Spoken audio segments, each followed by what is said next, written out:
Assalamualaikum warahmatullahi wabarakatuh.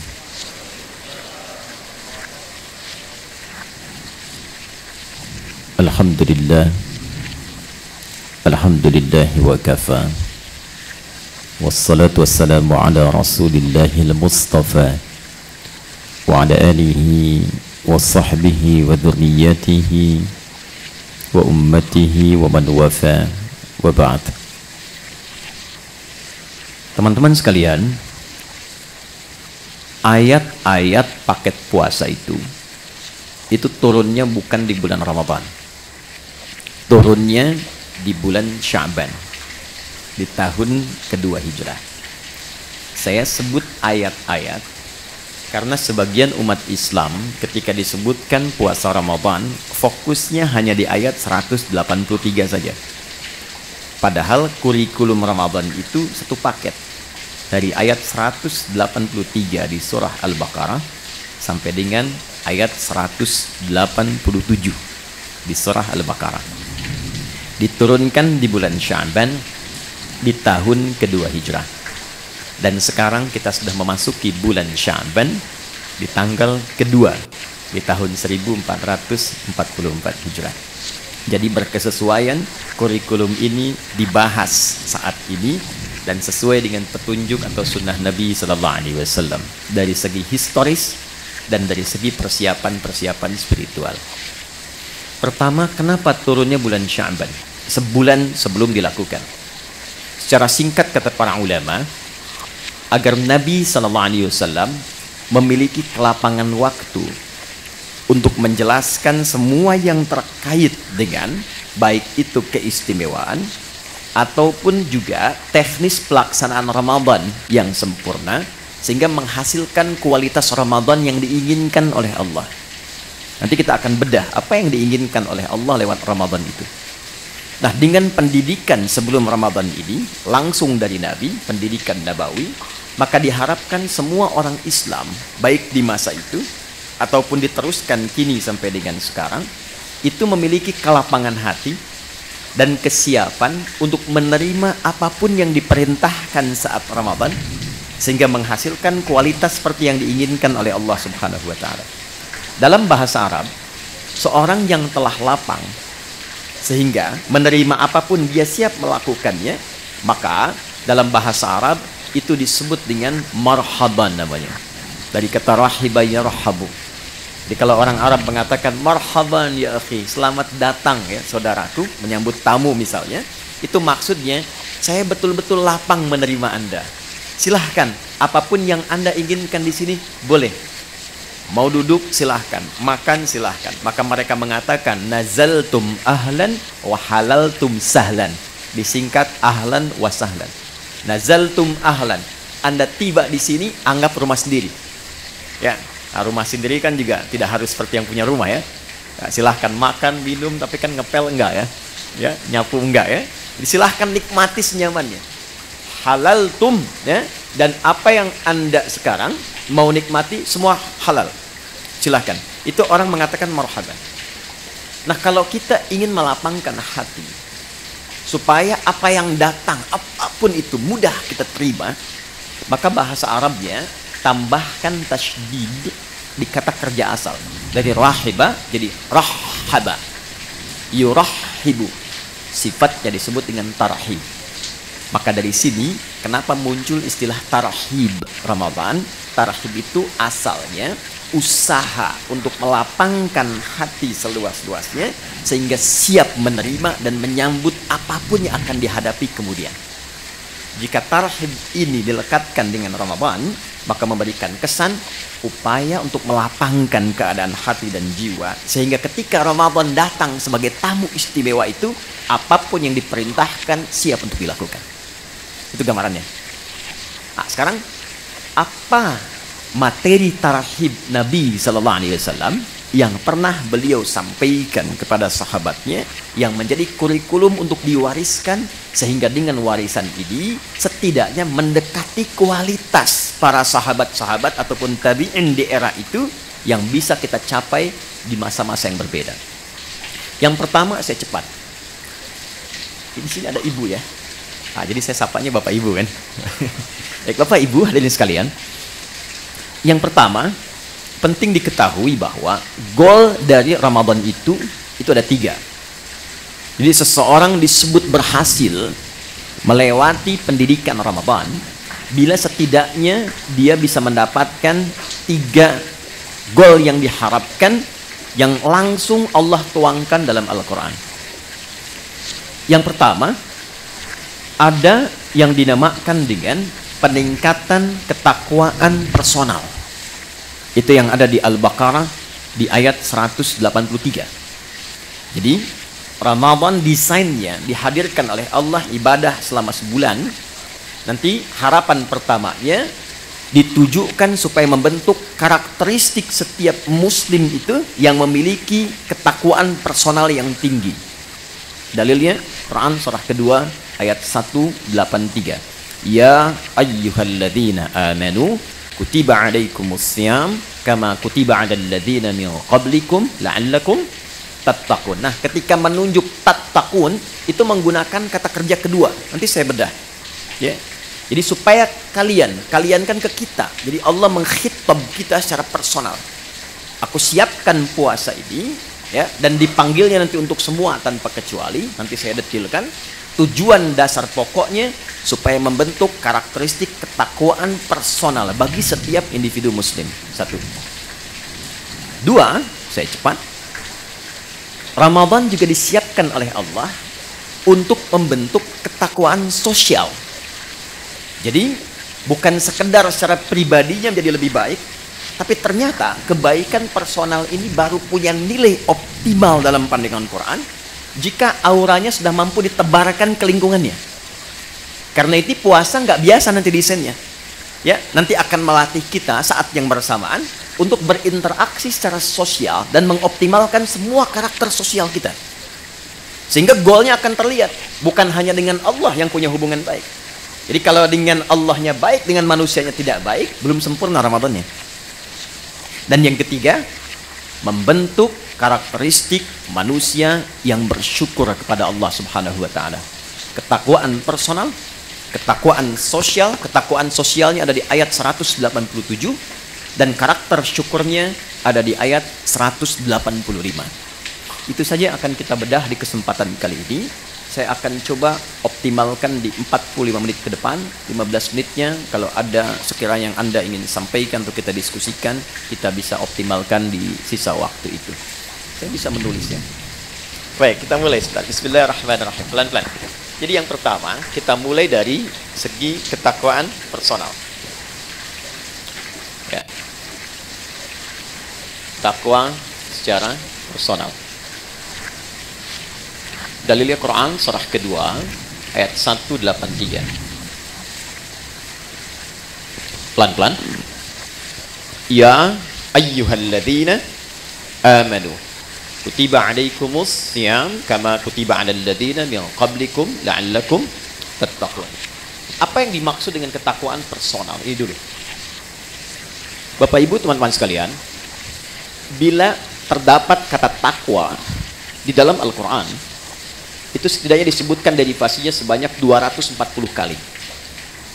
Nah, desainnya terbagi pada 3 bagian. Nanti ada yang membimbing bagian jasmani kita, ada yang kedua membimbing akal atau intelektualitas kita, dan yang ketiga ada membimbing rohani kita, jiwa spiritual kita. Nah, hal yang terkait dengan bimbingan rohani ini yang membawakan atau memberikan bekal kepada kita untuk pulang kepada Allah saat meninggalkan dunia, itu yang diistilahkan oleh ulama dengan ketakwaan personal.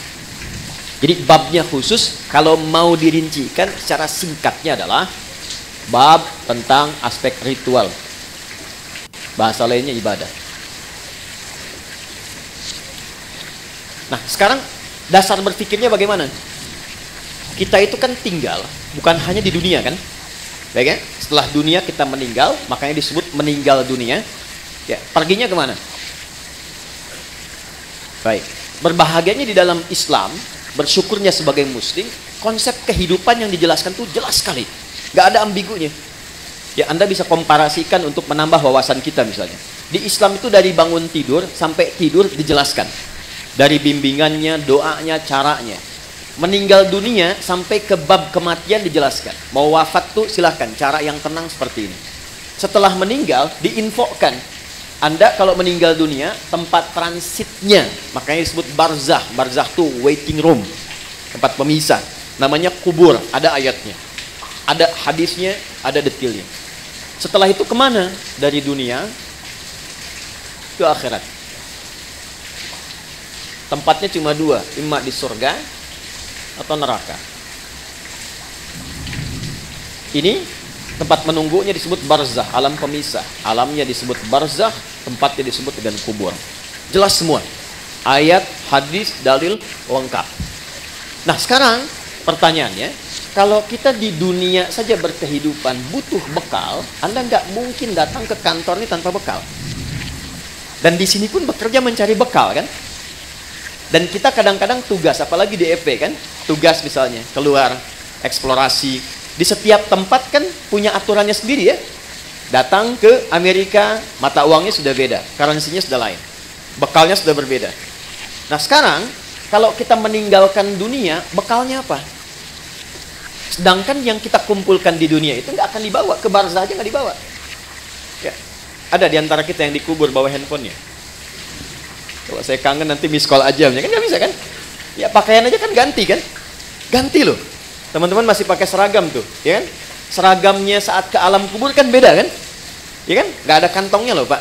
Boleh dicek nanti tuh, ya? Kainnya cuma 2, perempuan tambah 1 kerudungan, ya kan? Makanya yang belum berkerudung dipikir-pikir dulu ya, supaya malaikat nggak aneh nanti nanya, kamu masuk kubur kok pakai kerudung? Di dunianya enggak ya? Ini untuk latihan saja ya, ke pertanyaan. Balikin. Jadi masuk ke alam kubur saja, kita sudah meninggalkan semua yang kita kumpulkan di sini.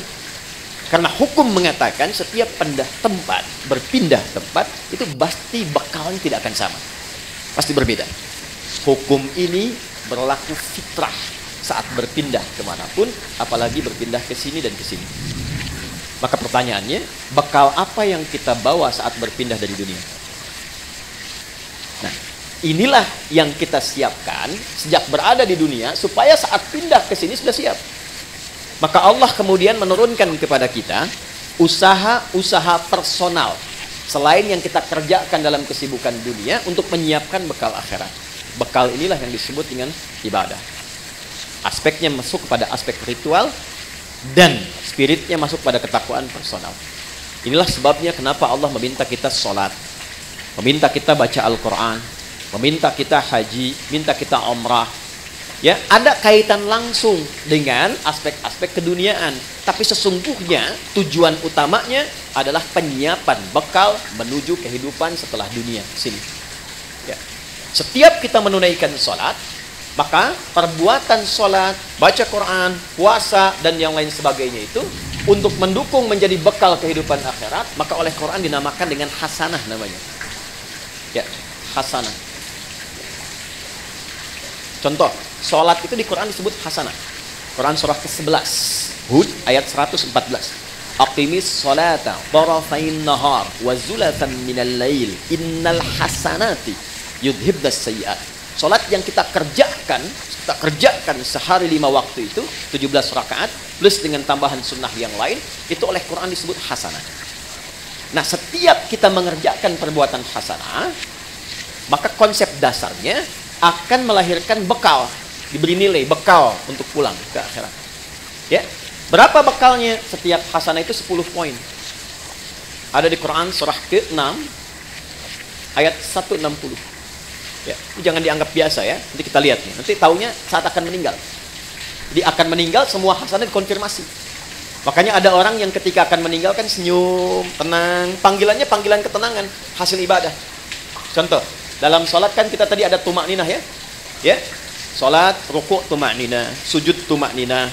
Itu tumakninah itu kalau terus dikerjakan memberikan sifat kepada jiwa. Sifatnya disebut mutmainnah.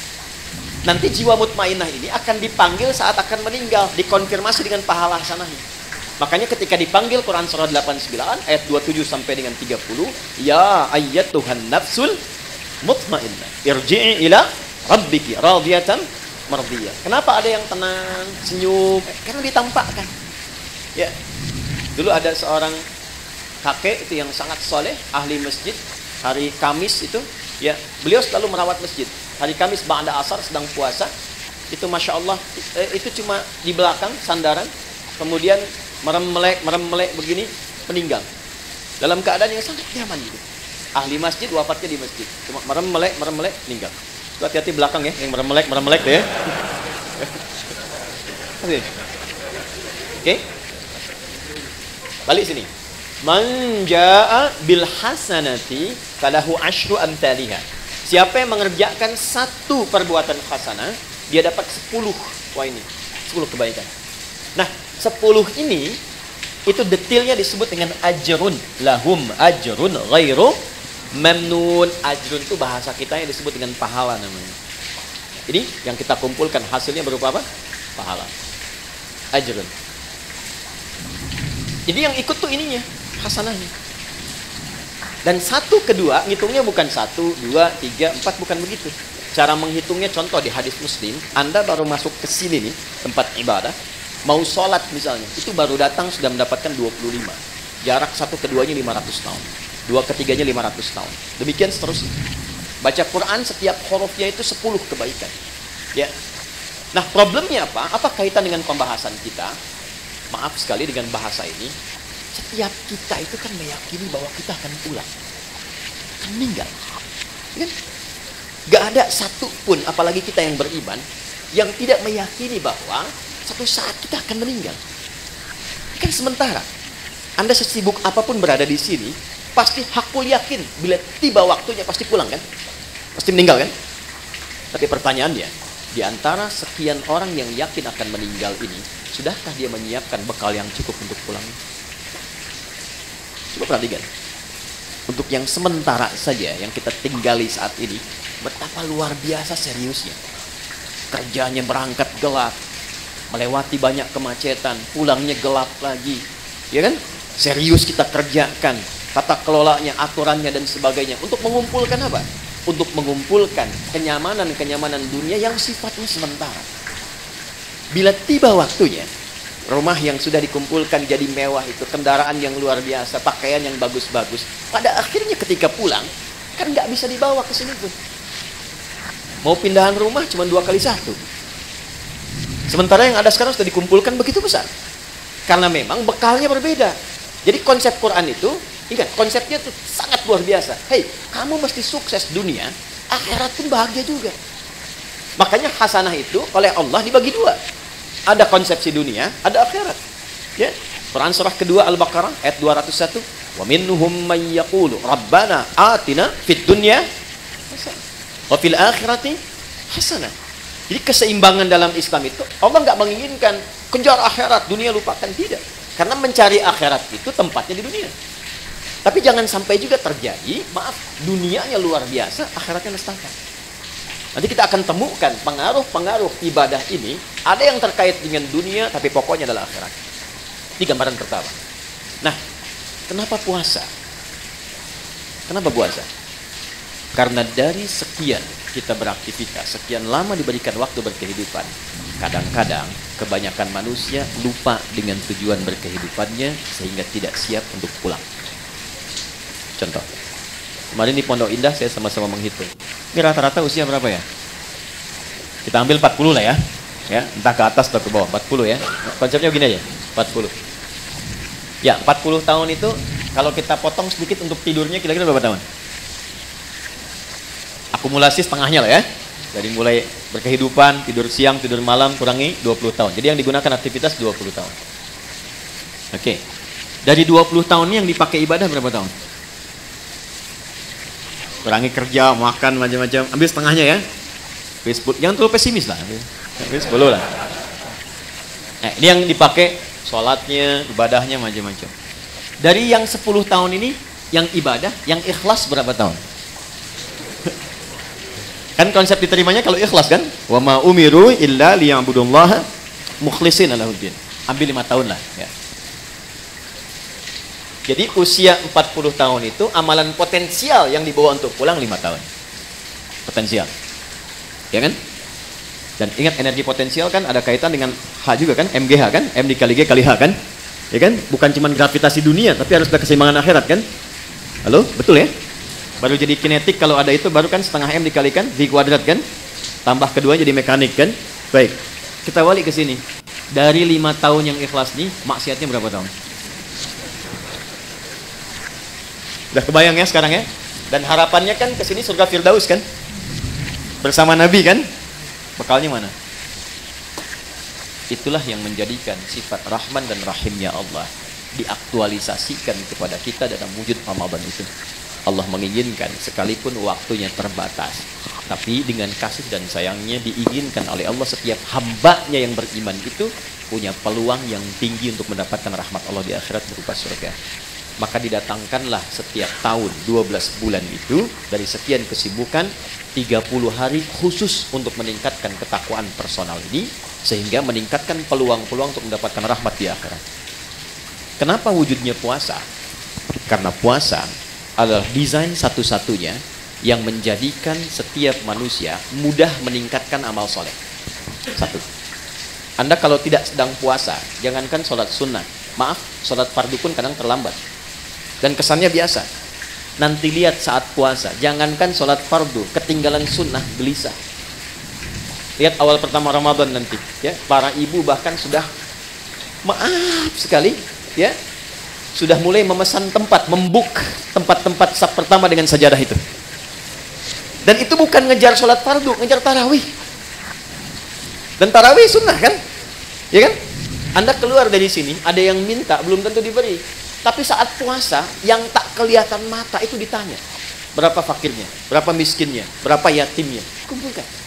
Jadi puasa itu dahsyatnya, apalagi Ramadan, bisa membuat seseorang itu mengakumulasikan semua potensi ibadah yang bisa dilakukan.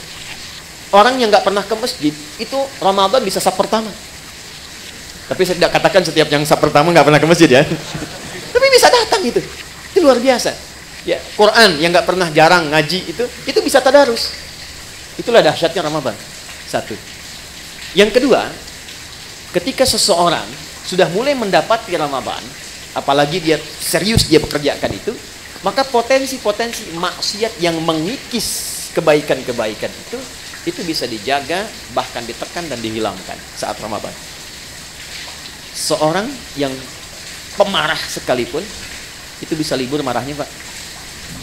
Ada pemarah jam 5:30 dicaci maki, 30 menit lagi buka, jam 6 buka, 5:30 caci maki. Dia nggak balas, dia diam aja. Istrinya heran, dia tanya, kok nggak balas, Pak? Ntar habis maghrib. Bisa tahan. Ya. Karena konsepnya demikian, minimal dia takut batal puasanya, dia melatih dirinya dari sejak awal. Korupsi bisa libur tuh, ya. Sogok menyogok bisa libur, takut batal. Ya. Itu konsep dasar pertama. Kenapa dimunculkan puasa? Karena panggilannya ketakwaan personal di bagian pertama.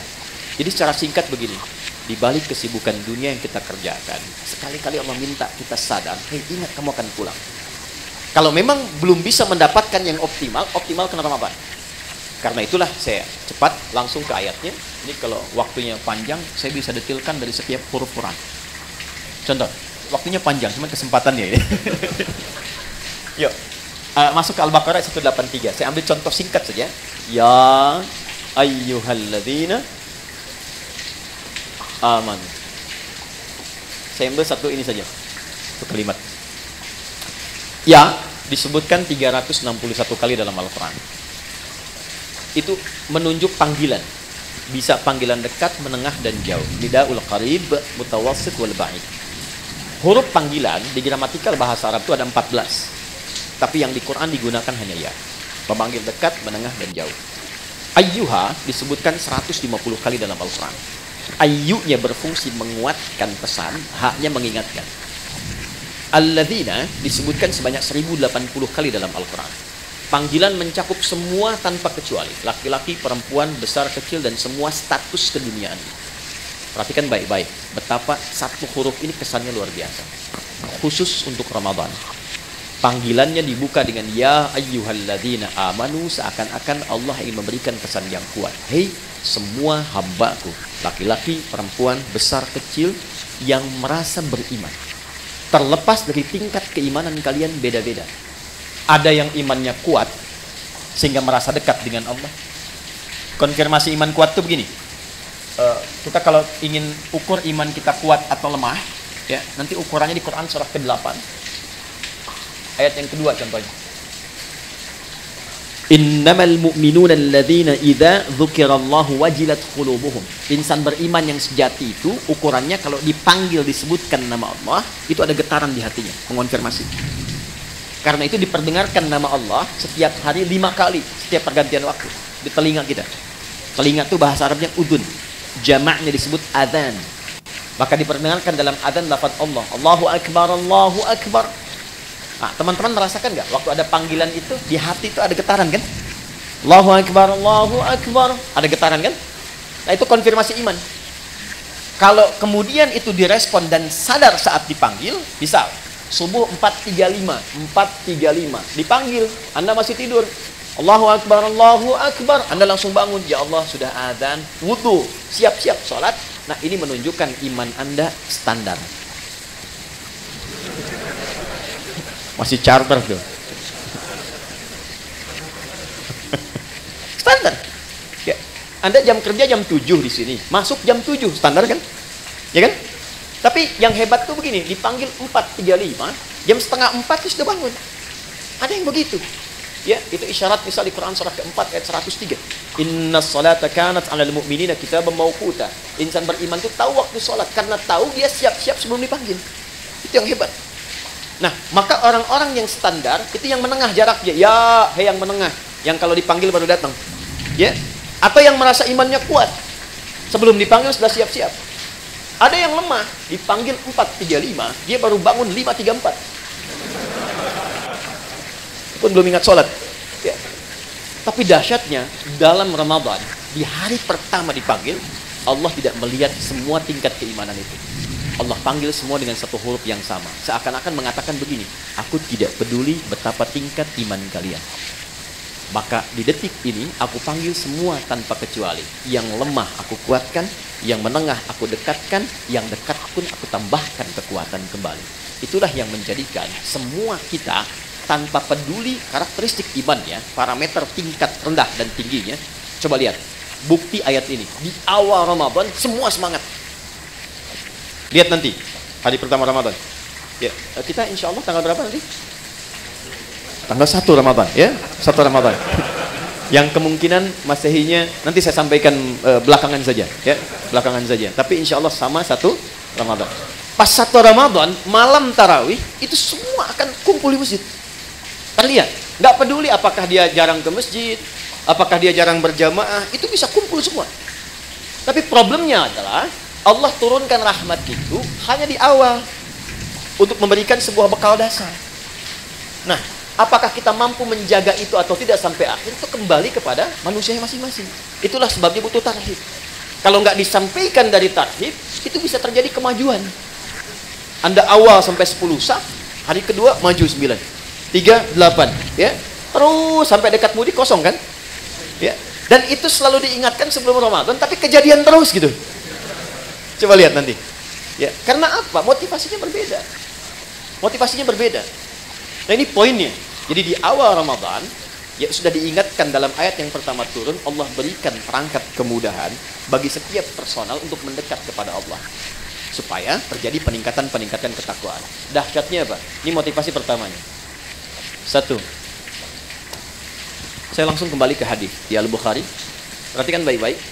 Man shama Ramadhana imanan wa ihtisaban ghufira lahu ma taqaddama min dhanbi. Masuk malamnya, hadis yang sama, beda diksinya. Man qama Ramadhana imanan wa ihtisaban ghufira lahu ma taqaddama min dhanbi. Karena pertama kali masuk Ramadan kita ibadah malam, sholat, disebut dengan qiyam, pekerjaannya disebut dengan qama. Perhatikan anugerah besarnya saat Ramadan. Dari alladzina dipersonifikasi jadi man. Kalau man itu sudah ke personalnya. Kalau alladzina masih umum. Siapapun dari yang banyak ini, malamnya memulai dengan menyiapkan diri untuk menunaikan tarawih. Man qama Ramadhana, khusus Ramadan, bukan yang lain. Imanan, karena panggilan imannya merespon seruan Allah. Di Allah panggil, ya ayyuhalladzina amanu, Anda datang dengan iman itu. Jadi bukan karena orang lain tarawih Anda ikut. Bukan karena imamnya bagus saya ke situ gitu. Bukan. Karena kesadaran bahwa selama ini saya sibuk, jarang nyari akhirat. Selama ini orang sudah menghafal Quran, saya baca aja belum punya waktu. Selama ini orang tahajud, saya masih kejar kerja lagi, dapat meninggal bekal belum siap. Maka ketika diberikan Ramadan, saya sadar ini peluang saya. Maka dia datang dengan imannya. Begitu datang dengan imannya, dia mengoreksi dirinya. Dia sadar, ya Allah, selama ini saya sibuk, Engkau berikan aku kesempatan sekarang untuk mendekat kepadamu. Lalu dia bacakan kalimat yang Nabi ajarkan kepada Sayyidah Aisyah Ummul Mukminin. Allahumma innaka afuwwun tuhibbul afwa fa'fu anni. Ya Allah, Engkau mencintai orang-orang yang mendekat kepadamu. Engkau maha mulia yang memaafkan. Selama ini hamba sibuk, hamba banyak berbuat maksiat. Malam ini hamba menegadah kepadamu untuk memohon ampunanmu. Itu yang disebut ihtisaban. Begitu keluar kalimat itu, memohon ampun kepada Allah, maka ghufira lahu ma taqaddama min dzambi. Sambil ingat dia dosa-dosa yang pernah dia kerjakan, semua kesalahan yang pernah dilakukan gugur. Ini dahsyatnya Ramadan, gugur. Makanya sering oleh Bilal itu saat Ramadan sering diingatkan kan? Ya, yang mengingatkan kadang-kadang saat Ramadan ada di samping imam itu, Allahumma innaka afuwwun karim tuhibbul afwa fa'fu anni. Diingatkan supaya menghadirkan rasa-rasa kenikmatan bertobat kepada Allah. Itu ketika Anda mengucapkan kalimat itu, maaf sekali, disertai dengan keimanan, bukan kalimat biasa. Anda ingat dosa yang lampau, ingat koreksi diri, memohon kemuliaan Allah, ghufira lahu ma taqaddama min dzambi. Semua dosa-dosa yang pernah dikerjakan, ditobati di malam itu gugur langsung. Kecuali utang ya, maaf. Hutang tetap berlaku, ya. Hutang itu harus lunas, bukan dengan taubat jadi lunas, tidak. Ya. Apa faedahnya? Begitu selesai, dosa diampuni, Anda bangkit misalnya, baru takbir, kemudian meninggal, itu Masya Allah. Meninggal di malam itu dengan taubat, gugur semua, dapat satu amalan, sudah faqad waqa ajruhu 'ala Allah. Dosanya hilang, amalannya tumbuh. Jadi peluang mendapatkan rahmat Allah di akhirat ke surga ini jadi lebih besar. Hisabnya ringan. Itu nggak ditemukan di waktu-waktu lain kecuali Ramadan. Kalau bersamaan itu dengan malam Al-Qadar, bersamaan, maka sholat yang pertama ditunaikan itu langsung pahalanya lebih dari 1000 bulan. Bukan sama dengan 1000 bulan, ingat. Ayatnya mengatakan Lailatul Qadri khairum min, khair min itu lebih dari, bukan sama. 1000 bulan itu kurang lebih 83 tahun lah kalau dikonversi. Lebih dari itu lebih banyak. Jadi kalau ada misalnya Anda ngaji tuh selepas tarawih, cuman baca satu ayat misalnya, Nun, pas malam Al-Qadar, itu nilai nunnya lebih daripada 83 tahun. Ada yang seharian bisa baca Nun, Nun, Nun, Nun. Ya, dan ingat di hadis Muslim, konsepsi pahala itu kan menutup dosa. Ya, pahala tutupin dosa, pahala tutupin dosa. Ini sholat nih ya, bisa selesai sholat, ada yang menggibah dan nggak tanggung imamnya misalnya, ya, gitu amat ya bacaannya, si amat aja nggak begitu ya, dia keluar tuh, dibicarakan, itu di hadis Muslim, pahala sholatnya langsung ditransferkan kepada orang yang digibahkan itu. Wa syatama hadza, wa qadhafa hadza, wa daraba hadza, wa safaka dama hadza. Ada yang berselisih, difitnah, itu langsung pindah. Jadi konsepnya yang soleh menutup yang salah. Nah sekarang berapa banyak yang dikumpulkan yang soleh itu? Sementara dari ujung kepala sampai ujung kaki, maksiat sering kali terjadi setiap detik sekarang. Mata udah salah lihat tuh, baru bangun udah salah lihat. Cek WA kan? Niatnya pengen lihat YouTube ceramah, yang keluar iklan yang tak pantas. Ya kan? Dilihat apa dilewat? Ya, dilewat sayang, gitu kan? Dilihat dosa, ya. Tapi kan iman yang menguatkan, lewat. Ya, istighfar lisan, astagfirullah. Ya, ingat meninggalkan maksiat itu ada pahalanya. Jadi ketika Anda skip atau Anda palingkan ada istighfar, dicatat pahala. Bukan cuma tinggalkan biasa, itu nahi mungkar. Nahi mungkar itu ada pahala seperti amar ma'ruf. Tapi harus bersamaan. Palingkan istighfar, bukan istighfar nggak berpaling. Astagfirullah. Apa? Ya. Apalagi sini, ini nutup nih. Jadi itu nggak ada kecuali Ramadan. Maka tumbuhkan motivasi, maaf sekali dengan bahasa ini, tumbuhkan motivasi bahwa Ramadan itu adalah momentum kita untuk mengejar husnul khatimah. Itu poinnya. Maka di ujung ditutup dengan kalimat kama kutiba 'alal ladzina min qablikum la'allakum tattaqun. Diharapkan dengan meningkatnya ibadah di bulan puasa ini ada kesadaran personal dalam diri kita bahwa kita suatu saat akan pulang, dan bekal pulang itu cuma takwa. Cuma takwa. Karena saat kita roh ditanamkan pada jiwa, itu membawa potensi takwa. Jadi begitu roh masuk ke dalam jiwa kita menjadi nafas, diserap ke dalam bahasa Indonesia menjadi nafas, bisa bernafas tanda kehidupan. Nafas itu kalau sudah masuk ada takwanya. Di mana ditemukan? Quran surah 91 ayat 7 sampai 10. Wa nafsi wama sawaha fa'alhamaha fujuraha wa taqwaha. Makanya potensi takwa itu dioptimalkan dalam bentuk ibadah. Setiap ibadah itu pasti ada takwa ini. Kita sholat barusan. Sholat itu dibuka dengan kata iman dan takwa. Dzalikal kitabul la raiba fihi hudal lil muttaqin. Siapa orang takwa di situ? Alladzina yu'minuna bil ghaib wa yuqimunas. Puasa jelas. Haji, nanti mau haji itu. Itu takwa ujungnya. Al-Baqarah 197, wa tazawwadu fa inna khairaz zadit taqwa. Itu poinnya. Jadi secara singkat, kalau kita dengar kata Ramadan, sandingkan kalimat itu dengan kata pulang. Yuk. Jadi kalau sekarang masih kita abai dengan Ramadan, tanyakan aja kalau meninggal siap nggak bekalnya. Ya, saya tutup dengan satu bagian pertama ini dengan satu kalimat dari Jibril alaihissalam yang Nabi langsung like. Kita wajib share, nggak usah komen lagi. Ya, perhatikan komentar Jibril alaihissalam ketika Nabi akan naik ke mimbarnya. Mimbar Nabi itu ada 3 gundakan, step 1, 2, 3. Begitu naik, kata Jibril alaihissalam, ini ada di Al-Mustadrak karya Al-Imam Al-Hakim Naisaburi. Kata Jibril alaihissalam, raghima anfu rajulin au bu'dan, celaka seseorang dan akan jauh dari rahmat Allah, liman adraka ramadhana falam yughfar lahu, yang sudah disampaikan ke Ramadan tapi tak mampu mengonversi Ramadan itu sebagai rahmat untuk meningkatkan ketakwaan dirinya, sehingga tak mampu diampuni oleh Allah Subhanahu wa taala. Dikasih sehari Anda nggak tobat, ada kedua. Hari kedua Anda nggak tobat, ada ketiga. Tapi 30 hari dikasih nggak tobat-tobat, berapa lama lagi yang waktu yang dibutuhkan oleh Anda untuk mendapatkan rahmat Allah Subhanahu wa taala? Itu poin 1. Pengingatnya saat selesai Id nanti. Dari kata ada ya'udu, tempatnya disebut ma'ad, waktunya disebut dengan mi'ad. Innallaha la yukhliful mi'ad, waktunya. Innal ladzi farada 'alaikal qur'ana laradduka ila ma'ad, tempatnya. Id itu sifatnya. Kenapa di ujung Ramadan disebut dengan Idul Fitr? Bukan hanya mengembalikan ke waktu kita makan lagi, Idul Fitri, tapi mengingatkan bahwa satu saat kita akan pulang, dan pulangnya membawa jiwa yang suci, yang penuh dengan nilai ibadah. Ya, illa man atallaha biqalbin salim. Nah, itu ditunjukkan setiap kali selesai puasa. Berbahagianya di Indonesia ini, kebiasaan Id ini muncul. Mudik kan? Ya kan? Mudik itu kan pulang ke Udi kan? Pulang ke kampung kan? Dan yang pulang, itu berani pulang kalau punya bekal. Saya pernah tanya pada seseorang yang nggak mudik, kenapa Anda nggak mudik? Nggak punya bekal, Ustaz?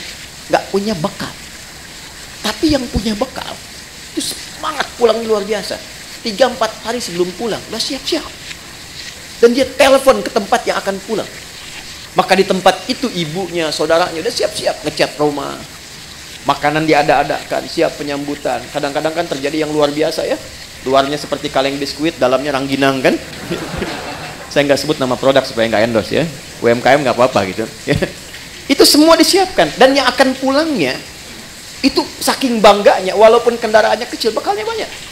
Motornya kan bebek kan, tapi bekalnya singa kan. Coba lihat, dusnya ditambah lagi pakai pelepah kurma, sampingin lagi pelepah pisang tuh ya, kalau di sini.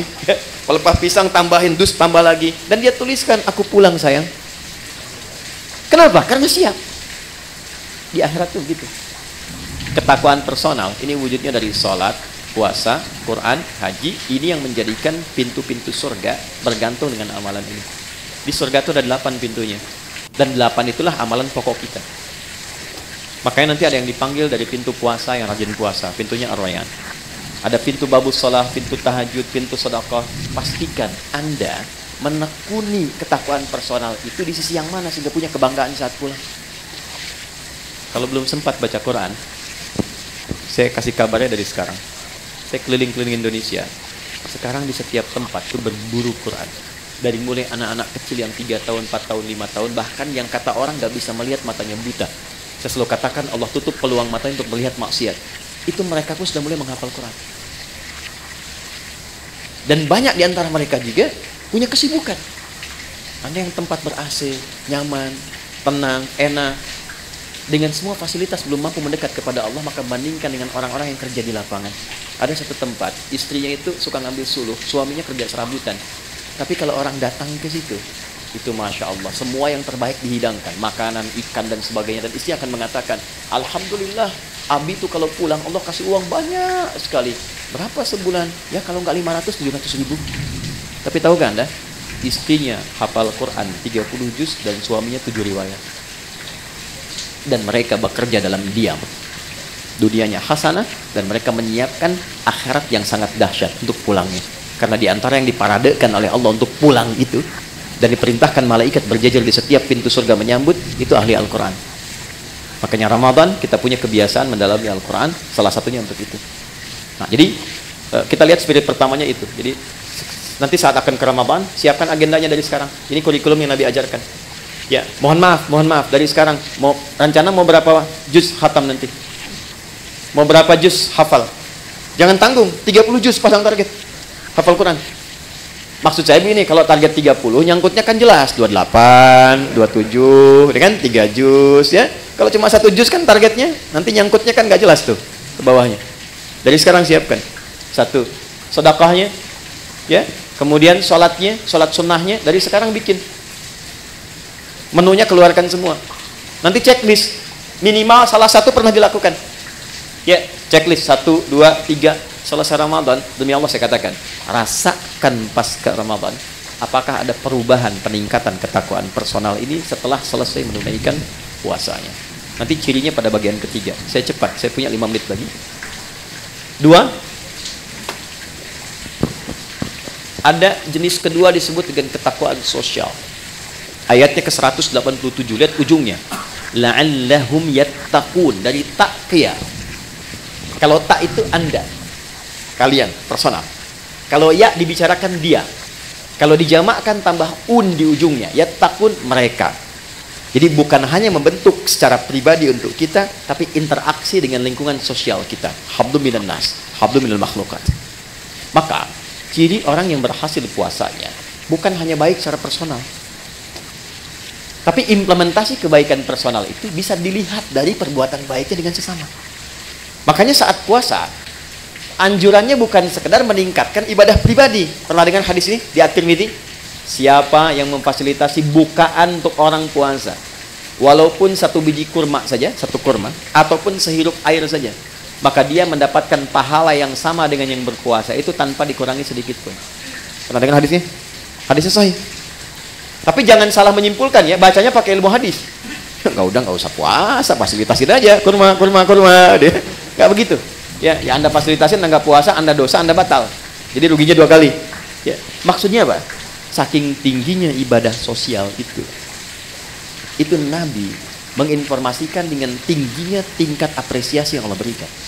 Jadi kalau di Quran itu atau di hadis ada motivasi dengan pahala yang tinggi, ini menunjukkan kualitas amalan itu dahsyat, tinggi.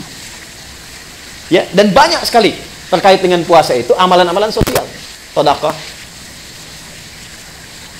infak, memuliakan yatim, zakat, ini kan sosial semua. Tapi pernah nggak teman-teman kita semua rincikan itu formulasinya kemana? Contoh misalnya, kan ada zakat, ada infak kan? Baik, zakat itu untuk siapa? Infak untuk siapa?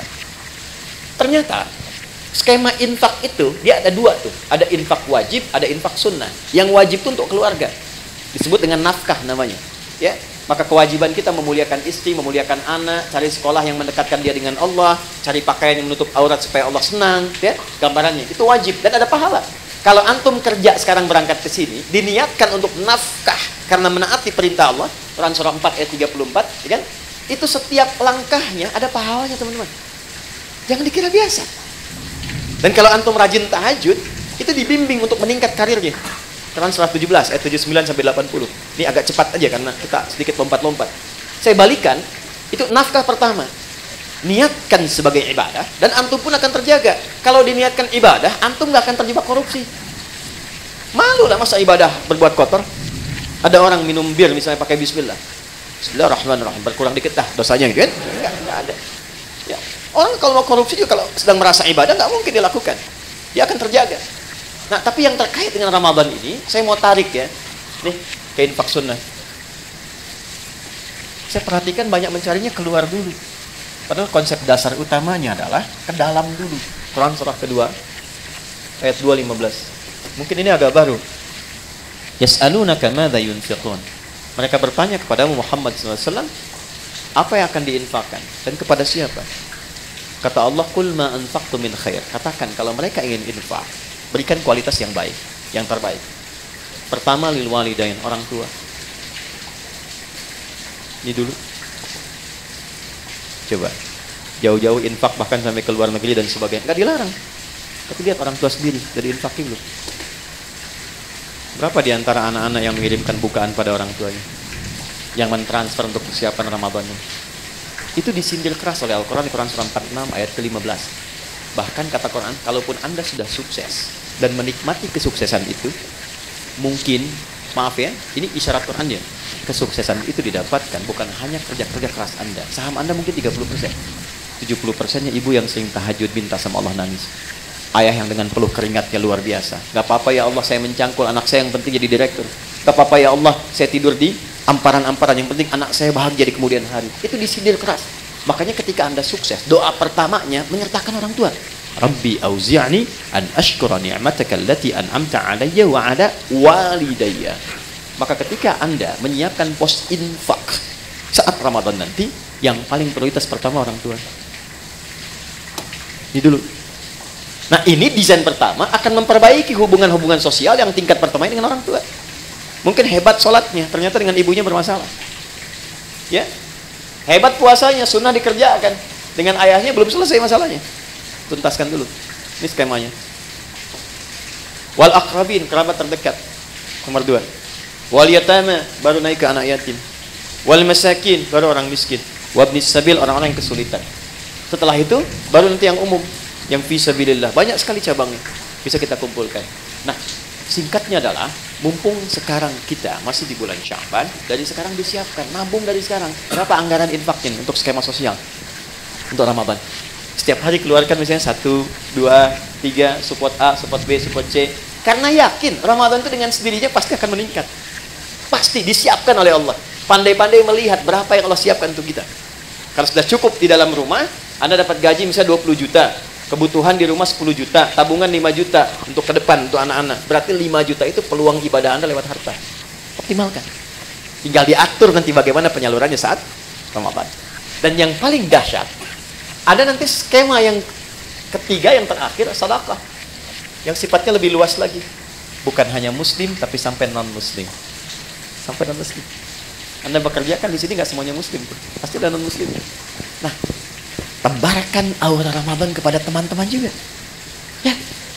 Jadi begitu datang nanti bulan Ramadan, bisa dibikin skemanya untuk sedekah itu lebih luas sifatnya. Mungkin anak di antara anak mereka ada yang kesulitan, bisa diberikan bantuan SPP-nya. Ya kan? Ada di antara mereka yang tertarik dengan Islam, berikan kemudian pendalaman dengan buku-buku keislaman. Biayanya boleh dari skema ini. Bahkan nanti bisa dari zakat yang mu'allafati qulubuhum. Ya, Anda mau buka berbagi, makanan kan banyak tuh. Kata Nabi berbagi, sampingnya mungkin tetangga non-muslim, ajak. Anda mau buka bersama barang-barang nih ya, jangan yang muslim saja. Mungkin ada non-muslim tertarik, ajak. Ya, ketika dia bertanya, ya, kok saya boleh ikutan? Sampaikan. Islam atau Quran yang mengajarkan saya untuk berbagi. Ya, nanti hari kedua dia tanya lagi, hari ini Quran ngajarin lagi berbagi kan? Ini poinnya. Yang terakhir, yang ketiga, ya kita akhiri. Jika semua ini sudah bisa kita lakukan, maka semua latihan ini akan merubah kepribadian kita dan membentuk karakteristik yang baru pasca Ramadan. Gambarannya begini, maaf sekali, kalau teman-teman biasa makan pakai ayam, pakai kerupuk, ya, Ustaz Mubarak waktu pesantren tuh capruk, kecap kerupuk ya. Saya satu pesantren dengan beliau loh. Kecap kerupuk ya. Nah, setelah 30 hari, hari ke-31 ayamnya dikasih, kerupuknya nggak dikasih. Kira-kira komentar pertama apa? Mana kerupuknya? Karena sudah terbiasa kan? Baik. Ramadan kan kita dilatih. Kebiasaan sholat, biasa baca Quran, biasa berbagi, biasa mendekat, biasa evaluasi. Masa 30 hari melakukan itu nggak merubah karakter? Pasti akan ada perubahan. Ya, hal pertama yang didapatkan pasca itu, yang pertama ketenangan. Itu dulu. Jadi Allah itu kalau ingin merubah seorang hamba jadi lebih baik, hatinya ditenangkan dulu. Karena tenang ini kunci sejalannya. Hidup tenang, Di rumah tangga kan tenang ya. Samara itu kan sakinah dulu. Sakinah kan tenang ya. Di kaya pun kalau nggak tenang nggak enak. Coba pilih mana? Kaya tapi gelisah atau miskin tapi tenang? Nggak ada pilihan ketiga, jangan maksa. Saya tahu kaya dan tenang ya. Kaya tapi gelisah atau miskin tapi tenang? Jadi Allah itu kalau ingin merubah seorang hamba menjadi lebih baik, itu diberikan ketenangan dulu. Setelah tenang nanti baru diinstal. Dia pengen apa? Apakah ilmu, apakah harta, atau kedudukan? Baru diarahkan. Anda kalau sholat, yang didapatkan kan bukan solusi dulu kan? Sebelum tanha anil fahsya'i wal munkar, ketenangan dulu. Makanya kalau orang itu kalau sudah sholat, sholatnya bagus, hatinya lebih tenang. Baca Quran juga begitu. Ya, jadi kalau Anda sedang gelisah, ibu-ibu itu jangan bikin status. Gak menyelesaikan persoalan. Ya, ini mendung di sekitaran bikin status. Mendung ya, yang gak menghentikan mendung kok. Ya. Kalau sedang gelisah, ambil wudhu, ngadep kiblat, ambil mushaf, baca Quran. Tenang hati. Walaupun solusi belum datang. Nah, Ramadan pun begitu. Ketika Allah ingin tanamkan hidayah pada seorang hamba, yang diberikan pertama ketenangan, lebih tenang pribadinya. Kedua, lebih nikmat dalam beribadah, lebih berkualitas, merasakan peningkatan kualitas dalam ibadah. Jadi ada kecenderungan ingin nambah, ada mulai rindu dengan tarawih, padahal mau berakhir, kan? Maka saat itulah kemudian tanda awal dari Allah bahwa hidayah telah ditanamkan dalam diri kita. Ketika ditanamkan pada diri itu, maka wujud yang terakhir yang Allah inginkan, walitukabbirullaha ala ma hadakum wa la'allakum tashkurun. Membentuk pribadi yang lebih bersyukur. Apa itu syukur? Secara singkat, syukur adalah mampu mengonversi semua nikmat yang Allah berikan pada setiap tempat yang Allah kehendaki. Maaf, lisan ini fungsinya untuk bicara. Tapi Allah menginginkan bukan sekedar bicara, bicara yang baik-baik. Itulah syukur. Syukur dengan mata melihat yang baik-baik.